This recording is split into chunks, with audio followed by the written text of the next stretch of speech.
నిన్న ఒక విషయం జరిగింది. శ్రీలంక చైనాని వ్యతిరేకించి మా దేశంలో మీరు ఉండొద్దు రబ్బాయ్, మీ దేశానికి మీరు పోండి అని చెప్పేసి శ్రీలంక చైనాని తరివేసినట్టు ఒక ప్రాజెక్టుతో వాళ్ళు నిరూపించారు. సోలార్ ఎనర్జీ ప్రాజెక్ట్ ఒకటి శ్రీలంకలో కట్టాలని చెప్పేసి 2 సంవత్సరాల నుంచి వాళ్ళు ఆ ప్రాజెక్టు కోసం వెయిట్ చేస్తున్నారు.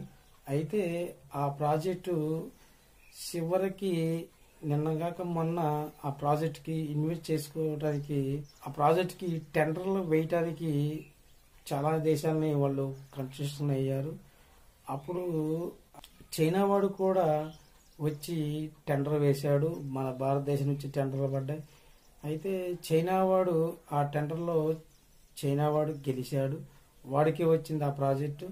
అయితే మన భారతదేశం, ఒరే నాయన, నువ్వు ఒకసారి ఆల్రెడీ ఒక తప్పు చేశావు, మళ్ళీ అదే తప్పు మళ్ళీ ఒకసారి చేస్తున్నావు అని చెప్పేసి మన భారతదేశం వాళ్ళకి శ్రీలంక ప్రభుత్వానికి వార్నింగ్ ఇచ్చింది. ఏమన్నా శ్రీలంక ప్రభుత్వం రిలీజ్ అయ్యి, అవును కదా, మనం ఒకసారి భారత మాట వినకుండా చైనాకి మనం దగ్గరైనాము, వాడిచ్చిన అప్పులు వాటికి వడ్డీ కట్టని పక్షంలో భారతదేశమే మనల్ని మళ్ళీ ఆదుకొని మనకి ఆ డబ్బులు సమకూర్చి ఆ చైనాకి వడ్డీ కట్టే డబ్బులు ఇచ్చింది. మన దేశం కష్టకాలంలో ఉన్నప్పుడు, మన దేశం ఆర్థికంగా దెబ్బతిన్నప్పుడు భారతదేశమే ఎన్నంటూ ఉండి మనల్ని కాపాడింది భారతదేశమే. భారత్ ఎవరిని మోసం చేయదు, ఎవరిని అన్యాయంగా మాట్లాడదు. మనకి భారతదేశమే కరెక్ట్ అని చెప్పేసి మళ్ళీ వాళ్ళు చైనాకి, మీరు బిట్టింగ్లో మీరు గెలిచారు, అయినా కానీ మేము ఈ ప్రాజెక్టు మీకు మేము భారత్కి ఇచ్చుకుంటామని చెప్పేసి భారత్కి ఇచ్చేశారు. చైనా వాడు ఇదేంటి, మేము బిట్టింగ్లో గెలిచాం కదా, అయినా కానీ శ్రీలంక ప్రభుత్వం భారత్కి ఈ ప్రాజెక్ట్ ఇవ్వటం ఏంటి అని చెప్పేసి చైనా వాడు చాలా ఆశ్చర్యపోయాడు. 99 సంవత్సరాలకి ఎంబార్డ్ పోర్టు నువ్వు లీజుకు తీసుకొని ఏం ముద్రించావు? నీ మిలిటరీ నేవీ షిప్ను తీసుకొచ్చి అక్కడ పెట్టి ఇండియా మీద సీక్రెట్ గా వాళ్ళ మీద నువ్వు సీక్రెట్లు తెలుసుకోవాలని చెప్పేసి నీ నిఘా నౌకని నువ్వు తెచ్చి ఈ అంబడి పోర్టులో నిలపాలని చూశావు. కానీ భారతదేశం అలాంటి తప్పుడు పనులు ఎప్పుడు చేయదని చెప్పేసి శ్రీలంక ప్రభుత్వం తెలుసుకుంది. ఇప్పుడు మాల్దీవులు కూడా అలానే చైనాని నమ్ముకొని చైనా ఊబిలో దిగినాయి. ఆ ఊబిలో నుంచి బయటికి రావాలంటే మళ్ళీ భారతే వాళ్ళకి సాయం చేయాలి. అంతకు మించి రెండో ఆప్షన్ అనేది లేదు. పాకిస్తాన్ చేయటానికి, పాకిస్తాన్కే తినటానికి లేవు. అక్కడున్న ప్రజల్ని వాళ్ళు సమృద్ధిగా పరిపాలించడానికి వాళ్ళ దగ్గర నిధులు లేవు. వాళ్ళ కాడ డబ్బులు లేక వరల్డ్ బ్యాంక్ కాడికి, మరి పక్క సౌదీ కానీ ఆ దేశాల కాడికి పోయి వీళ్ళు డబ్బులు అప్పుగా అడుగుతున్నారు. కానీ ఏ దేశం కూడా మేము ఇస్తామని చెప్పేసి ముందుకు రావట్లేదు. పాకిస్తాన్కి ఆ గది పట్టించింది చైనా సంగతి మాల్దీవులకు తెలుసు. కానీ మేము కూడా అలాగనే దేశాల దగ్గర పోయి అప్పుడుకొని తిని మా ప్రజల్ని నాశనం చెయ్యాలి అనే ఒక తీరి కలిగిన ఉన్న ప్రభుత్వమే ఇప్పుడు ఆ మోదీ ప్రభుత్వం. వాడికి తెలియదు కదా ఆ వివరం అనేది.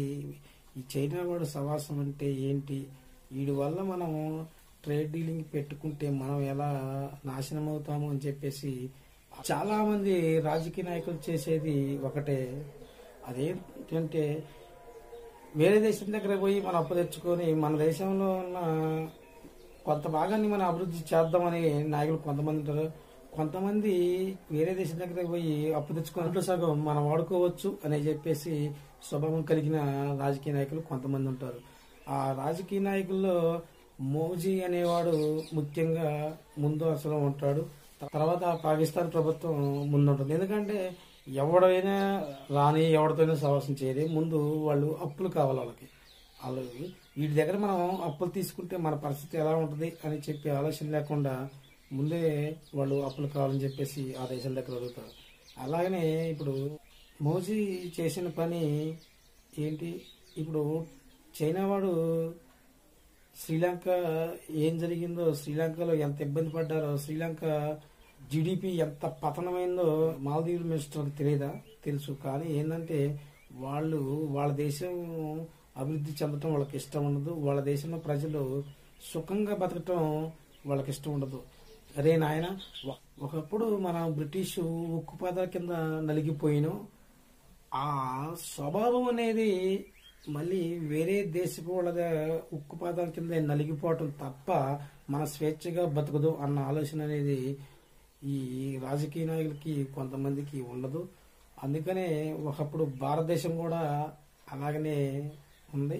ఇప్పుడు గత 10 సంవత్సరాల నుంచి భారతదేశం తెలివి ప్రదర్శించి ఎవరిని దరిదాపుల్లో రాకుండా జాగ్రత్త పడుతుంది. అది మీరు కూడా తెలుసుకోండి. చదువుకున్న యంగ్స్టర్స్ ఎంతో మంది ఈ వీడియో చూస్తుంటారు. మీరు ఆలోచించండి. శ్రీలంక చేసింది కరెక్టా కాదా అని మీరు నాకు కామెంట్ రూపంలో తెలపండి. Thank you. జై హింద్.